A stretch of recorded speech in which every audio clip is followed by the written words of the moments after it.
স্বাগত নিউজ 24 চট্টগ্রাম প্রতিদিনে আপনাদের সাথে আছি আমি সোহাগ বক্স। যাচ্ছি খবরে। টিকা নেওয়ার পরও চট্টগ্রামে হামে আক্রান্ত অনেক শিশু। ভয়াবহতা ঠেকাতে আগামী রোববার থেকে শুরু হচ্ছে বুস্টার ডোজ কর্মসূচি। হাম সন্দেহে আরও 17 শিশুকে হাসপাতালে ভর্তি করা হয়েছে। সিভিল সার্জন কার্যালয়ের তথ্য মতে বুধবার হাম সন্দেহে 18 জনকে হাসপাতালে ভর্তি করানো হয়। মহানগর এলাকায় এই পর্যন্ত মোট রোগীর সংখ্যা দাঁড়িয়েছে 80 জনে। 6 মাস থেকে 10 বছর বয়সী শিশুদের হামের টিকার আওতায় আনতে সব ধরনের প্রস্তুতির কথা জানিয়েছে সিভিল সার্জন। তবে হামের টিকা নেওয়া শিশুদের নতুন করে ভ্যাকসিন নেওয়ার কোনো প্রয়োজন নেই বলে জানানো হয়।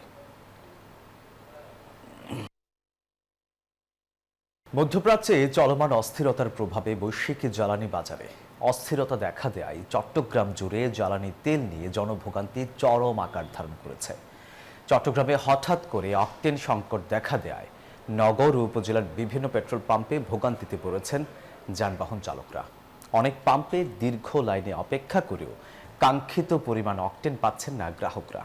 পাম্প মালিকরা জানান, চাহিদা অনুযায়ী ডিপো থেকে অকটেন সরবরাহ না পাওয়ায় সীমিত আকারে বিক্রি করতে বাধ্য হচ্ছেন তারা। এদিকে চট্টগ্রাম বন্দর দিয়ে একের পর এক জাহাজ ভর্তি জ্বালানি থেকে খালাস হচ্ছে আমদানি করা জ্বালানি।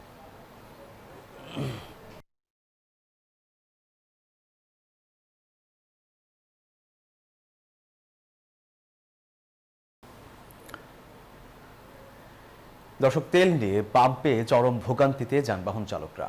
পাম্পের খবর জানাতে এই মুহূর্তে চাঁদপুর থেকে সরাসরি যুক্ত হচ্ছেন আমাদের সহকর্মী খোকন কর্মকার। খোকন, পাম্পে তেল সংকটে গ্রাহকদের ভোগান্তি কেমন দেখছেন জানাবেন আমাদের। ধন্যবাদ সোহাগ। চাঁদপুরের 14টি পেট্রোল পাম্পের মধ্যে কিন্তু অধিকাংশ পেট্রোল পাম্পেই অকটেন এবং পেট্রোল সংকট দেখা দিয়েছে। এতে করে যে ভোক্তারা রয়েছে তারা কিন্তু এক পাম্প থেকে অন্য পাম্পে কিন্তু তারা দৌড়াদৌড়ি করছেন এবং তারা বলছেন যে এই 300 টাকার তেলের জন্য 1 থেকে 1.5 ঘন্টা 2 ঘন্টা তাদের অপেক্ষা করতে হচ্ছে এবং যাদের কাগজপত্র ঠিক নেই, গরমিল আছে, সেখানে কিন্তু পুলিশ পহরায় কিন্তু তেল দেওয়া হচ্ছে। পুলিশ সেখানে থেকে যাদের কাগজপত্র আছে তাদেরকে কিন্তু তেল দেওয়া হচ্ছে, বাকি যারা কাগজপত্র নেই তারা কিন্তু চলে যাচ্ছে এবং অনেকে আবার মামলার শিকার হয়েছেন বলে কিন্তু পুলিশ কর্মকর্তা জানিয়েছেন। এছাড়া আমি একটু তথ্য আপনাকে জানিয়ে রাখি, ভোক্তা সংরক্ষণ অধিদপ্তর সহকারী পরিচালক কিন্তু গত বুধবার এই প্রতিদিনের সেই অভিযানের কারণে ফয়সাল শাহজালাল ট্রেডার্স নামে একটি প্রতিষ্ঠানকে 50,000 টাকা কিন্তু জরিমানা করেছে এবং তার সমস্ত কাগজপত্র অনিয়মের কারণে কিন্তু তাকে এই 50,000 টাকা জরিমানা করা হয়েছে বলে ভোক্তা সংরক্ষণ কর্মকর্তা ফয়সাল মাহমুদ আরিফিন জানিয়েছেন। তো এই ছিল চাঁদপুরের পেট্রোল পাম্পের সর্বশেষ তথ্য। আমি ফিরছি স্টুডিওতে সোহাগের কাছে। সোহাগ। খোকন, আপনাকে ধন্যবাদ। সিঙ্গাপুর থেকে 27,000 মেট্রিক টন ডিজেলের একটি চালান নিয়ে চট্টগ্রাম বন্দরের বহির্নোঙরে পৌঁছেছে ইয়ানজিং হে নামের একটি জাহাজ। শুক্রবার ভোরে চট্টগ্রাম বন্দরের বহির্নোঙরে পৌঁছায় জাহাজটি বর্তমানে ডলফিন জেটিতে বার্থিংয়ের অপেক্ষায় আছে এবং জাহাজটিকে অগ্রাধিকার ভিত্তিতে বার্থিং দেওয়া হবে। এদিকে আজ রাতে মালয়েশিয়া থেকে আরও 34,000 টন ডিজেল নিয়ে আরেকটি জাহাজ বন্দরে ভিড়বে বলে জানিয়েছে কর্তৃপক্ষ। বিপিসি বলছে রাতেই শুরু হবে খালাস কার্যক্রম। এছাড়া শনিবার এলএনজি নিয়ে আরও একটি জাহাজ আসার কথা রয়েছে। এর আগে জ্বালানি নিয়ে মোট 33টি জাহাজ বন্দরে ভিড়েছিল।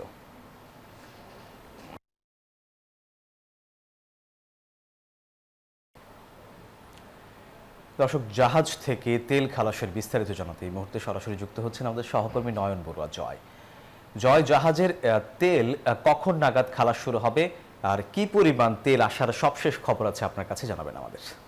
ধন্যবাদ সোহাগ আপনাকে। রাকের কণ্ঠে কিন্তু আমরা দেখানোর চেষ্টা করেছি বিশাল আকৃতির যে জাহাজটি দেখতে পাচ্ছেন, এই জাহাজ ভর্তি ডিজেল সিঙ্গাপুর থেকে আনা হয়েছে। কিছুক্ষণ আগে আমরা দেখতে পাচ্ছি এখান থেকে পাইপলাইনের মাধ্যমে খালাস শুরু হয়ে গেছে। এখান থেকে সরাসরি কিন্তু খালাস হয়ে কিন্তু সরাসরি তেলগুলো ট্যাঙ্কে যাচ্ছে, পদ্মার ট্যাঙ্কে।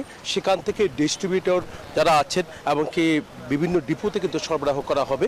তো ডিজেল যেইভাবে জাহাজ ভর্তি এসেছে একের পর এক করে অনেক জাহাজ এসেছে। আজকে রাতের দিকে আরেকটি জাহাজও কিন্তু আসার কথা রয়েছে, সেখানে 34,000 মেট্রিক টন ডিজেল থাকবে বলে আমাদেরকে জানিয়েছেন।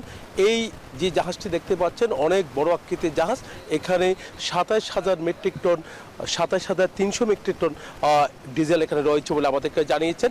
তবে এর পরে কিন্তু অকটেনের যে একটা চাহিদা বেড়েছে, অকটেন নিয়ে কিন্তু হাহাকার, তো অনেকটা ঘাটতি দেখা দিয়েছে, যেমনটা পেট্রোল পাম্পগুলোতে আমরা দেখি।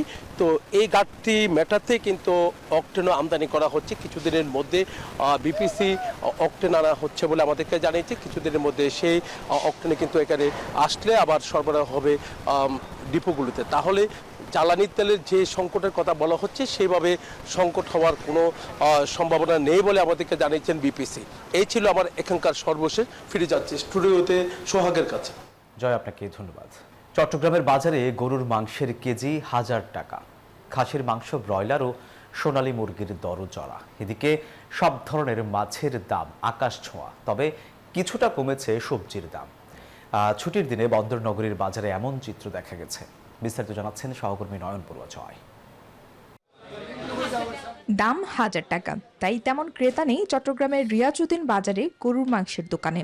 স্বাদ থাকলেও কেনার সাধ্য নেই বলে আক্ষেপ ক্রেতাদের। গরুর মাংস আপনি যদি সাধারণ মানুষের কাছে যান, কয়জন মানুষের মাসে একবার মাংস খায় সেটা বোধগম্য নয়। কিন্তু গরু মাংস কিনতে গেলে অনেকে টেনশন পড়ে যায় কি গরুর মাংস খেতে পারবে কিনা। এটা আসলে সরকারের উচিত যে সাধারণ জনগণ যারা আছে তাদের যাতে ক্রয় ক্ষমতার মাধ্যমে মাংস কিনতে পারে। বিক্রেতারা বলছেন গরুর সংকটের দাম বেড়েছে, আমদানির গরু বাজারে এলে দাম অর্ধেকে নেমে আসবে। খামারিরা সস্তায় কিনতে পারবে না, এটাকে সরকারের বুতুকি ছাড়া কোনো উপায় হবে না। খাদ্যের দামটা কমাতে হবে, খাদ্যের দাম কমে আসলে আপনার মাংসের দাম কমে আসবে। এটা রমজানের পর থেকে আরো দাম বাড়ছে। এখন কাস্টমার লাগানোর মানে রমজানে বেচে 1000, এখন 1800। এদিকে ব্রয়লার মুরগির দাম কিছুটা কমলেও সোনালী মুরগির দাম 350 টাকার নিচে নেই। বাজারে সংকট না থাকলেও বেড়েছে সব ধরনের মাছের দাম। ইনকাম কম, খরচ বেশি। মাছ এবং মাংস এই দুইটা খুবই বাড়তি, এগুলো যদি একটু সহনীয় পর্যায়ে হয় তাহলে সাধারণ মানুষের জন্য খুবই ভালো হয়। তবে সবজির দাম কিছুটা নিম্নমুখী হওয়ায় স্বস্তি ফিরেছে ভোক্তাদের। সবজির ভালো আছে, মোটামুটি আছে, খারাপ না। মনে করি এখন সবজির দাম আয়ত্তের ভিতরে আছে, আমরা কিনে খাইতে পারতেছি, আয়ত্তের মধ্যে আছে সবকিছু। সবজির দাম এখন মোটামুটি কমেছে ডিমের দাম, 110 টাকা ডজনে বিক্রি হচ্ছে ডিম। পেঁয়াজ রসুনের দামও কিছুটা কমতির দিকে। Desk report, news 24। দেশের ক্রীড়াঙ্গনকে এগিয়ে নিতে শুধু ক্রিকেট বা ফুটবল নয়, সব ধরনের খেলাধুলা উন্নয়নে সরকার কাজ করছে বলে জানিয়েছেন প্রতিমন্ত্রী আমিনুল হক। শুক্রবার সকালে কক্সবাজার সমুদ্র সৈকতে সার্ফিং প্রতিযোগিতার উদ্বোধনী অনুষ্ঠানে এই কথা জানান তিনি। আরও বলেন, ইতিমধ্যে অনেক খেলোয়াড়কে বেতনের আওতায় আনা হয়েছে এবং আর্থিকভাবে দুর্বল ফেডারেশনগুলোকেও প্রয়োজনীয় সহায়তা দেওয়া হচ্ছে। সার্ফাররা আন্তর্জাতিক পর্যায়ে ভালো করতে পারলে তাদেরও বেতন কাঠামোর আওতায় আনার উদ্যোগ নেওয়া হবে বলে জানান তিনি।